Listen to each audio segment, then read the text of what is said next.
Welcome back, viewers. This is Chungu cha Jamii. Today we are talking about job interviews. Before we went on a break, our guest was helping us to understand the kind of questions that you should ask, good questions and bad questions.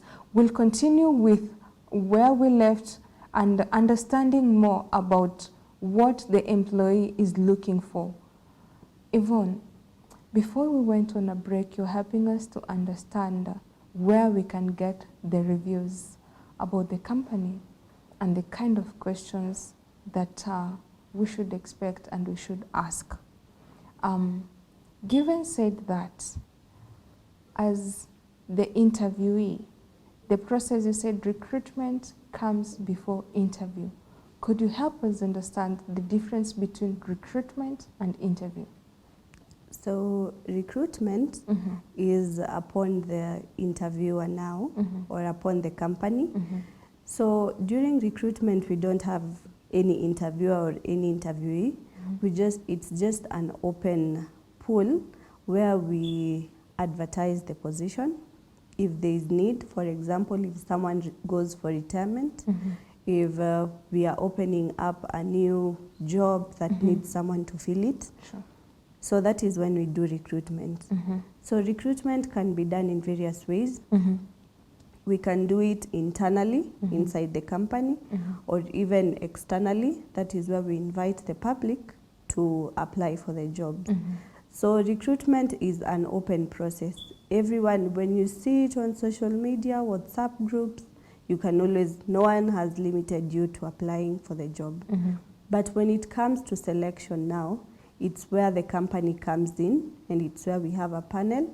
So the panel is the one to decide to shortlist these candidates. You had applied 300 of you, but you find now you're just 10 of you who make it to the interview now. Yes. Wow. Thank you for shedding in that light, because understanding that process, and now that you're selecting for you to finally call me for the interview, what do you look for from these 300 recruiters or these 300 individuals that have sent in their resumes? They've shown interest in this position. How do you come to a conclusion from a panel of 300 people to a slot of 10 people? Okay. Without being mean to anyone, and see now this one is qualifying, and also being maybe assured of, out of these 10, I'm expecting maybe by the end of the day I'm employing 5, so also 5 are going to be out of this place. I'm just giving them an open platter to showcase their potential. How do you come to that narrowing down from 300 to 10 and now to the final call? Okay. So after checking through the CVs, we refer to the job description. Sure. Remember, the job description states what exactly we want from this candidate. So while writing your CV, make sure it is in line with the job description. That's why we find an individual has more than 10 CVs. You know of people with more than 10 CVs. Yeah, because they are writing their application in line with the job description. So at least this entices the interviewer and they'll know maybe this is the person we're looking for. So we have various specifications in terms of the job description. Maybe we've stated we need a lady. We need a young lady between the age of 25 to 30. And we have people of 35 years, 40. Of course, they'll be part of the 300 people. The ones that assumed, oh, maybe they might choose me. Remember, the employer is very specific. So inakwanga tu a way of kuchuja watu. So if they go one by one according to the job description. They are looking for a lady. So if you are a man, disqualified. You are disqualified. So maybe tumebakisha 290. Maybe 10 men walijipea psych waka apply for it. True. Yeah, so that is how we do it. Also, that's how you eliminate it. Yeah. So given said that the details of the job descriptions, I'm looking at, now here I'm applying, maybe you said, we want someone, let me use your forum as an example. we are looking to replace our HR. So we want someone with 5 years experience. And here I am. I'm in the age between 25 to 30. But the experience time, I have not. But I can deliver. I believe in myself. Am I also in that category of being outputted because I'm not qualified of the numbers of years of experience? And from this, having shortlisted in that manner, how then do you tell, or where do you place me that I'm not experienced enough? I don't have the proper experience, but I can deliver. I have 3 years experience, or maybe 2 years of experience, or maybe 0 years of experience, but I have a heart to learn. I have a mind and ready to be a team player, a space to grow. Where do you place me when you have the job description that is so tight on me?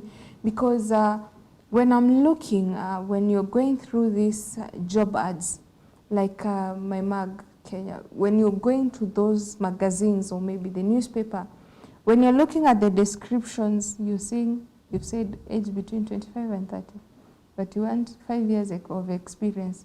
I've been in school. I've not been working.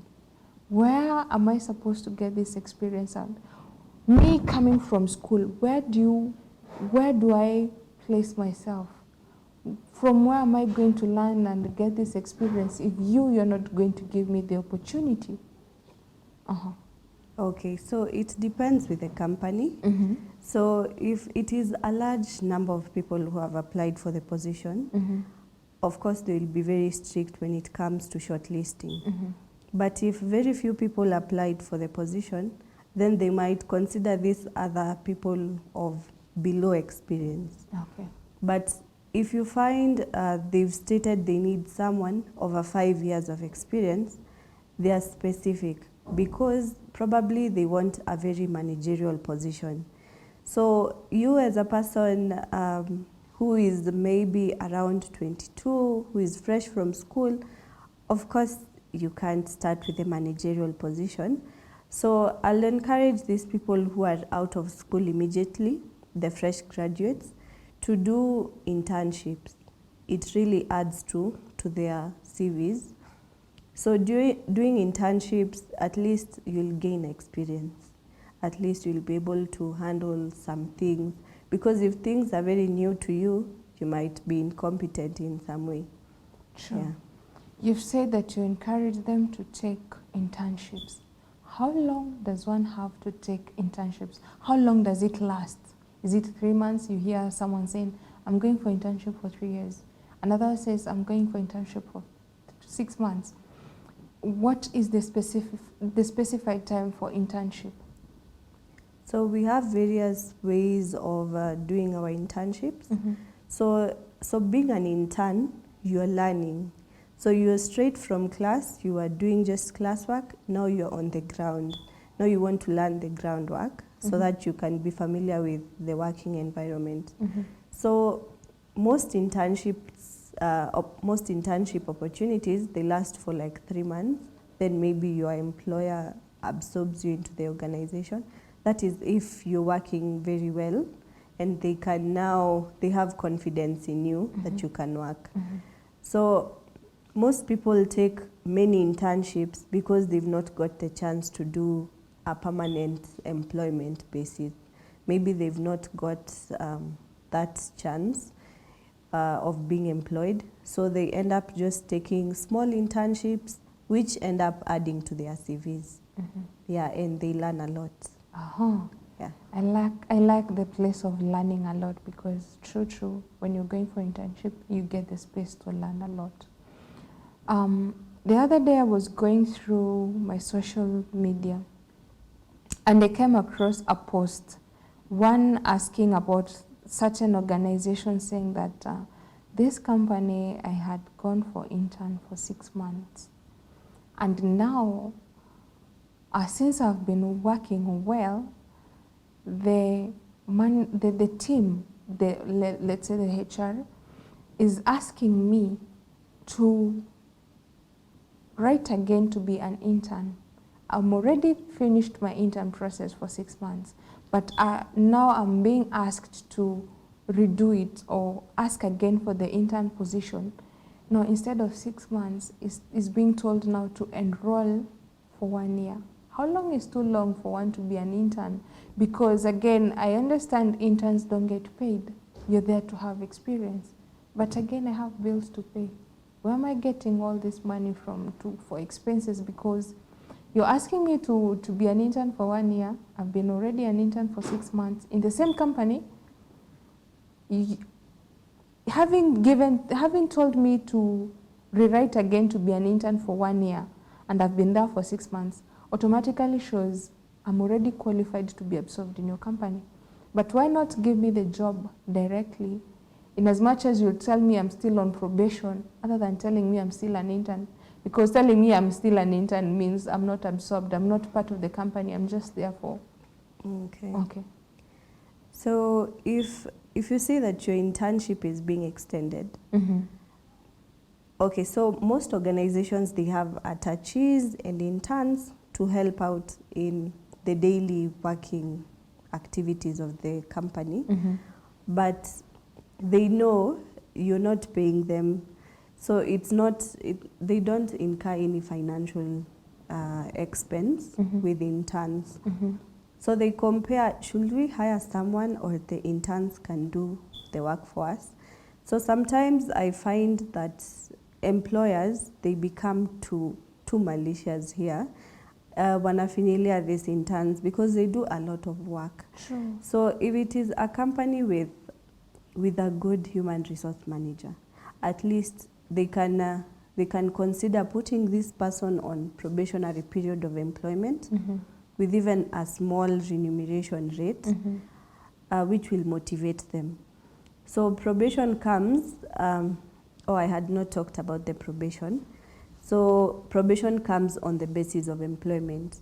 So internship and the probation period, they are quite different, because an intern, there are those who are paid and there are those who are not paid. Probation comes when someone has gone through the interview and now they want to check whether this person is qualified for the job we chose them for. Yeah.